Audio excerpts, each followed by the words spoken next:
The best sex that I've ever had has been transcendental. Have an orgasm without ejaculating. The moment Andrew came in hot during Season 3, Episode 1, we knew we were in for a wild ride.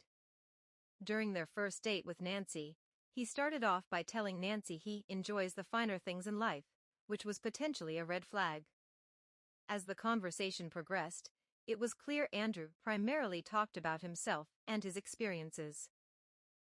Things started to get uncomfortable when Andrew asked Nancy if she likes kissing, which probably was not the most appropriate question to ask on the first date. Do you like kissing, Nancy? I do like kissing. It's definitely like whether you're kissing my lips, my back, my shoulder, my forehead.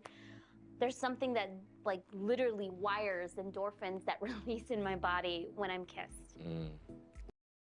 As you can see, Nancy answered it in a really cute way. Andrew then jumped ahead and revealed his deepest sex secrets. The best sex that I've ever had has been transcendental. Transcendental? You sort of sync up with the other person, and I could feel the pleasure that you're feeling as I bring you pleasure and vice versa. When you're sort of synced up like that, every caress on the nipples, on your arm, a tongue down your tummy, like both people enjoying every second of it. Mm-hmm. Point is, I guess, to be connected and Right. to keep the energy flow between you two. Andrew started talking about transcendental sex, claiming that he can feel his partner's pleasure as he brings them pleasure. Of course, a strong connection is important in any relationship. However, Love is Blind is meant to focus on mental and emotional connections before physical intimacy.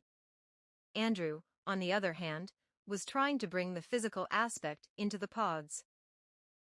To make things worse, he went on to discuss his pursuit of sexual kung fu, which involves having an orgasm without ejaculation.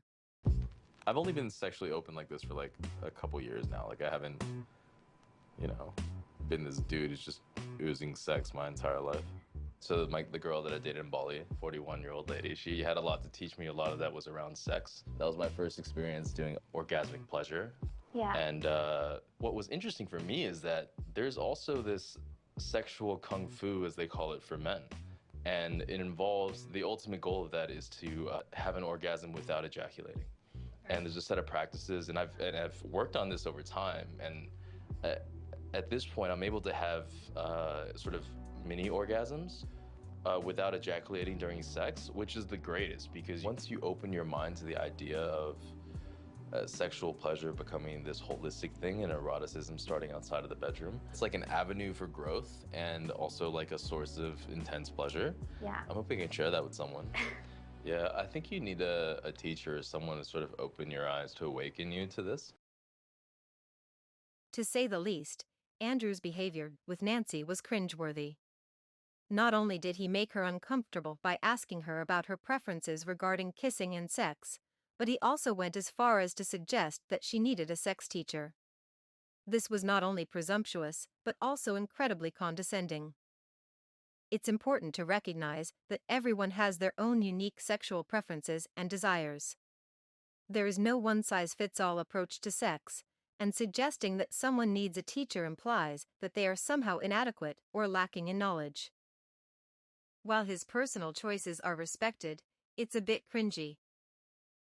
Hopefully, Andrew will learn from his experience and tone down the TMI on future dates.